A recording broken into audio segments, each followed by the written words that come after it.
Merci d'écouter l'Office de radio et télévision du Mali. Il est 7h à Bamako.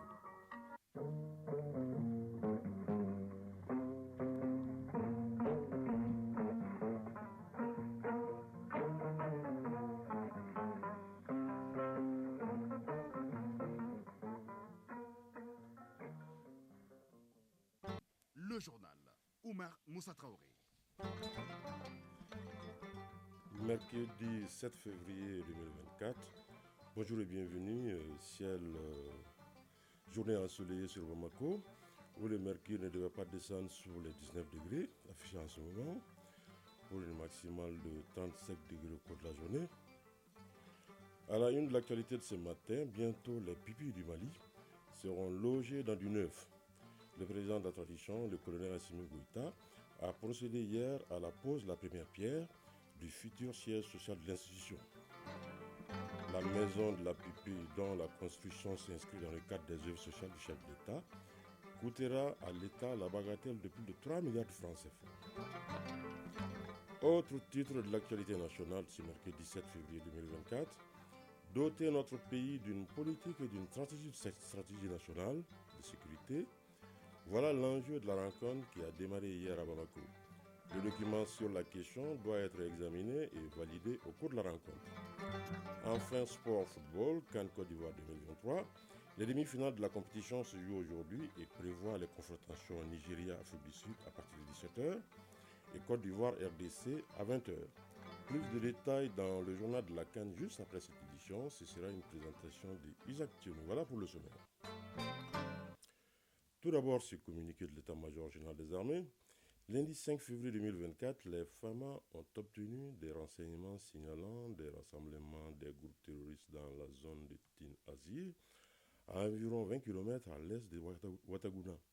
Après plusieurs heures d'observation, les vecteurs aériens ont procédé à une frappe ayant permis de neutraliser plusieurs terroristes lourdement armés, camouflés sous un arbre. Aux environs de 18h40, une seconde frappe a eu lieu à 25 km à l'est de Karou. Plusieurs terroristes ont été neutralisés et du matériel de guerre détruit. L'état-major général des armées rassure de l'engagement des FAMA à poursuivre la mission de sécurisation des personnes et de leurs biens. Unis, nous vaincrons. Je vous le disais en titre, bientôt les pupilles du Mali seront logés dans du neuf. Le président de la transition, le colonel Assimi Goïta, a procédé hier à la pose de la première pierre du futur siège social de l'institution. La maison de la pupille, dont la construction s'inscrit dans le cadre des œuvres sociales du chef de l'État, coûtera à l'État la bagatelle de plus de 3 milliards de francs CFA. L'infrastructure sera un cadre idéal d'éducation et d'épanouissement de ses enfants. Compte rendu, Mamadi Koni. Zone aéroportière de Bamako. Dans quelques mois, sortira de terre le nouveau siège social de l'Office national des pupilles du Mali, ONAPIMA. Le président de la transition respecte ainsi une promesse faite le 31 octobre 2023. Agibou Damele, conseiller spécial chargé des œuvres sociales du président de la transition.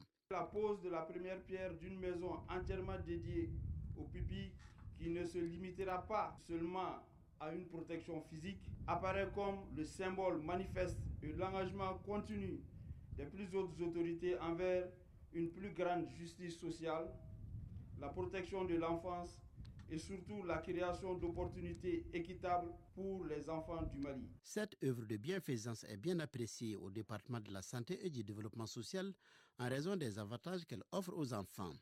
Colonel Assaba Diallo, ministre de la Santé et du Développement social. La maison des pupilles sera bâtie sur une superficie de 2,25 hectares et coûtera plus de 3 milliards de francs CFA, entièrement financée par les œuvres sociales du président de la transition. La construction de cet édifice va bien au-delà de l'assemblage de simples murs et de béton. Ici, nous posons les fondations de l'espoir et de l'avenir pour ces adolescents âmes qui méritent notre protection et notre soutien. Ce siège social des pupilles sera un foyer chaleureux, un endroit où les rires des enfants résonneront, où leurs cœurs brisés seront soignés. Cette maison des pupilles n'est pas seulement un édifice, mais un effort collectif pour bâtir un Mali plus fort et plus résilient, poursuit le ministre en charge du développement social. Chaque brique, chaque poutre, chaque grain de sable dans ce projet représentera l'unité de notre nation autour d'une cause noble, la cause de protéger et d'élever ceux qui, pour des raisons diverses, ont besoin d'une main Sekoura. Ensemble, nous construirons un sanctuaire de confiance, un refuge d'espoir et une pépinière de talent. À travers la maison des pupilles, nous jetons les bases d'un Mali où la solidarité est la clé maîtresse. À travers la réalisation de la maison des pupilles, les autorités de la transition veulent créer des conditions idoines pour la prise en charge efficace de ces enfants. Colonel Assimi Goïta, président de la transition. La pose de la première pierre des maisons des pupilles participe de la volonté des autorités de la transition d'impulser un élan de solidarité envers nos pupilles dont les parents ont servi la nation jusqu'au sacrifice ultime. Et la construction de cette maison des pupilles va au-delà de la protection de l'enfant. Elle va consacrer à offrir un cadre idéal, un épanouissement pour tous ces pupilles. Aussi à offrir une éducation toute complète. Et c'est aussi un espoir, un soutien moral à l'endroit de nos forces de défense et de sécurité engagées pour la défense de la patrie. Et je voudrais aussi remercier et saluer l'engagement de Madame le ministre de la Santé et aussi la directrice de l'Olympiquement pour leur engagement constant et surtout leur détermination à promouvoir un avenir radieux pour tous les pupilles en République du Mali. Le président de la transition a aussi rendu un hommage mérité à tous ceux qui ont perdu la vie en défendant la nation. On a une pensée pieuse, on ne peut jamais remplacer une vie qui est déjà partie et nous profitons de ce jour pour rendre hommage, un vivant hommage à tous ces martyrs qui ont donné leur vie pour la patrie. Et nous ferons tout de notre mieux pour assister tous ces enfants aujourd'hui qui sont nos enfants et que nous devons promouvoir un avenir radieux, une éducation toute complète. La maison des pupilles comprend un bloc administratif, une infirmerie, une bibliothèque, une médiathèque, un bâtiment pour l'hébergement des tout-petits, un bâtiment pour l'hébergement des filles, un autre pour les garçons, un réfectoire avec cuisine, une buanderie, un terrain de sport et 2 logements d'astreinte. C'est le cabinet d'architecture Aldi qui assure le maître d'œuvre. Toute autre chose à présent, doter notre pays d'une politique et d'une stratégie de sécurité nationale. Voilà l'enjeu de la rencontre qui a démarré hier à Bamako. Le document sur la question doit être examiné et validé au cours de la rencontre. Compte rendu, Boubacar Mablé Touré. Autour de la table, les acteurs en charge d'élaborer la politique de sécurité nationale du pays. Il s'agit pour ces participants issus des forces armées de sécurité ainsi que de la société civile d'examiner en profondeur le projet de politique de sécurité nationale et son document connexe de stratégie nationale de sécurité, ainsi élaboré, cela en vue de sa validation. Général de division Yamoussa Kamara, secrétaire permanent du Conseil de sécurité nationale. Les fondements qu'ont tous les États sont les bonnes lois et les bonnes armes. Car pour qu'un pays jouisse de la pleine souveraineté et d'une autonomie de décision, il faut qu'il dispose de réelles capacités de dissuasion et de coercition. Le pays n'a ni une politique formalisée de défense, ni une stratégie cohérente de développement des forces. La pratique militaire actuelle ne s'adosse sur aucun document écrit. Des querelles de chapelle ont souvent plombé des initiatives. L'État ne pouvait anticiper les crises et se faisait chaque fois surprendre en défaut de capacité, comme si les choses tombaient du ciel. Ce document, une fois validé, doit servir de boussole pour l'État en vue de prévenir ou de gérer les situations sécuritaires. Général de division Yamoussa Kamara, secrétaire permanent du Conseil de sécurité nationale. Si la politique de sécurité nationale est initiée pour vaincre l'incertitude, son opérationnalisation nécessite l'élaboration d'une stratégie nationale qui en est le continuum et le seul document de référence pour la mise en cohérence des stratégies sectorielles et spécifiques. Elle permet d'organiser au niveau national les réponses pour faire face aux menaces et risques intérieurs et extérieurs en mobilisant tous les moyens de l'État. Cet atelier se veut une étape décisive dans le cadre de la souveraineté de notre outil de défense. 2 universités du Mali, celle des sciences juridiques et politiques et celle des lettres et des sciences humaines, organisent en collaboration avec l'Institut de langue russe une table ronde sur le néocolonialisme en Afrique, contexte moderne. Les officiels maliens présents et en ligne fustigent le traitement, les formes de sous-traitance des ex-colonies par beaucoup de puissances qui imposent un diktat voilé avec son corollaire de crise multiforme. Plusieurs thématiques seront développées par des panélistes de renom du Mali et de la Fédération de Russie. Compte rendu, Fademba Keïta. Beaucoup de pays africains sont indépendants mais subissent toujours l'oppression des anciennes puissances colonisatrices. Selon les organisateurs, la présente table ronde tient à expliciter ce néocolonialisme une vingtaine de thématiques, à savoir le néocolonialisme et décolonisation dans le contexte de l'histoire intellectuelle de la diaspora africaine, les intellectuels africains face au néocolonialisme, déconstruire pour exister, sont exposés par des professeurs maliens et russes en présentiel et en ligne. Dr Mamadou Lamine Dambélé, vice-recteur de l'Université des sciences juridiques et politiques de Bamako. Tout l'honneur que nous avons d'accueillir ces professeurs russes dans le cadre des activités scientifiques et vous demander aussi votre accompagnement pour que nous puissions hisser à hauteur des attentes de nos pays, de nos autorités, la coopération scientifique et culturelle entre le Mali et la Fédération de Russie. L'espace de partage d'expériences renforce la coopération entre la Russie et l'Afrique dans la lutte contre le néocolonialisme. Il permet aux experts panélistes de méditer sur les enjeux géostratégiques de l'Alliance des États du Sahel, une réponse durable à la thématique au centre des échanges. Dimitri Vlasov, chef section consulaire de l'ambassade de la Fédération de Russie au Mali. Le thème de la table ronde, c'est le néocolonialisme. En octobre 2023 a eu lieu le forum interpartite Russie de la partie russe Russie unie des partisans de la lutte contre les pratiques modernes du néocolonialisme. Dans son discours du vice-président du Conseil de sécurité de la Russie, le chef du parti Russie unie, Dmitry Medvedev, a souligné la nécessité de s'opposer par des efforts conjoints aux pratiques néocoloniales dans le domaine politique, économique, alimentaire, énergétique, médiatique, numérique, culturel et humanitaire. Professeur Bourema Kansai, ministre de l'Enseignement supérieur et de la recherche scientifique. Parmi les instruments du néocolonialisme, on retient la monnaie coloniale, les CFA, les francs CFA, une monnaie de singe qui est restée en changeant de dénomination, comme vous le savez bien. Sur la scène internationale, certaines puissances coloniales comme la France se sont arrosées allègrement les droits et les prérogatives à l'égard des pays africains, comme par exemple être leur porte-plume à l'ONU, comme la bouche qui prononce les paroles de l'Afrique. Parmi les méthodes, il convient de retenir l'humiliation.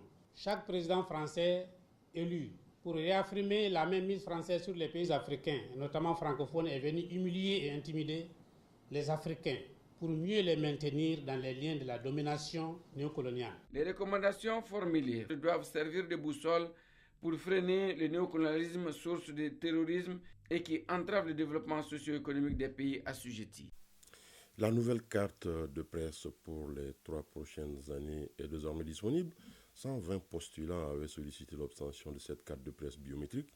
Les 5 premiers bénéficiaires ont obtenu officiellement leur précieux sésame des mains du ministre de la Communication, de l'économie numérique et de la modernisation de l'administration. Compte rendu, Mohamed Kayantao. Une carte de presse permet aux journalistes d'exercer librement leur profession. Ainsi, 120 hommes de médias avaient postulé pour l'obtenir au compte des 3 prochaines années.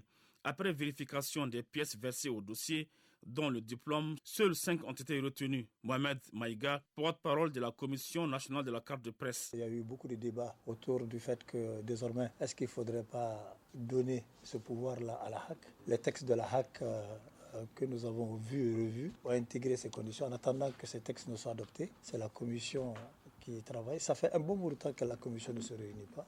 Donc c'est ce qui fait qu'il y a eu une accumulation de demandes au niveau de la carte de presse. Et je crois que c'est heureux aujourd'hui de savoir que c'est un aboutissement, que quelques-uns au moins commencent par avoir la carte de presse. Abdoulaye Guindo du procès verbal, Nouhoum Konaré de l'inspecteur, Youssoufa Moussa de la radio Adar Koukia d'Ansongo, Aruna Traoré et Youssouf Koulibaly de la radio La Voix du Citoyen sont les premiers détenteurs de la nouvelle carte. Abdoulaye Guindo, directeur de publication du procès verbal bénéficiaire. Aujourd'hui, pour exercer sa fonction de journaliste de façon libre et indépendante, il faut avoir une carte de presse et surtout la carte de presse délivrée par les plus hautes autorités. À écouter aujourd'hui les membres de la commission, c'est une centaine de dossiers, seulement 5 dossiers étaient complets selon la commission.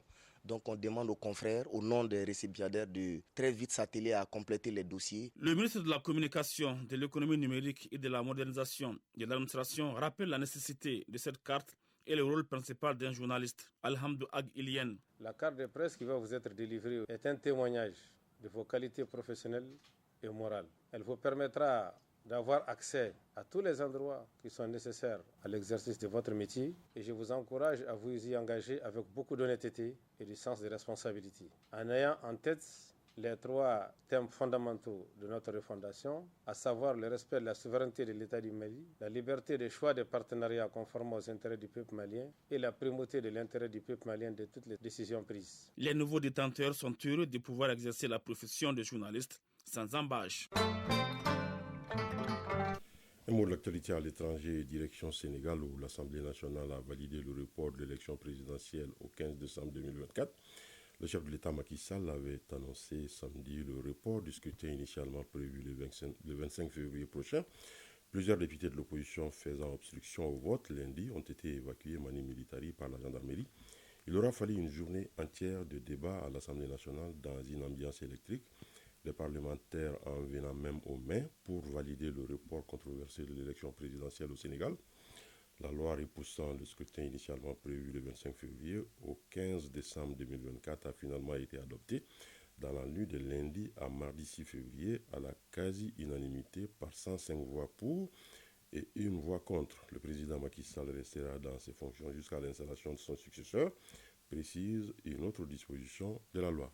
C'est un revers pour Donald Trump. La Cour d'appel fédérale à Washington DC a rejeté la demande d'immunité pénale de l'ancien président des États-Unis, ce qui ouvre à nouveau la voie à son procès pour tentative d'inversion illégale des résultats de l'élection de 2020.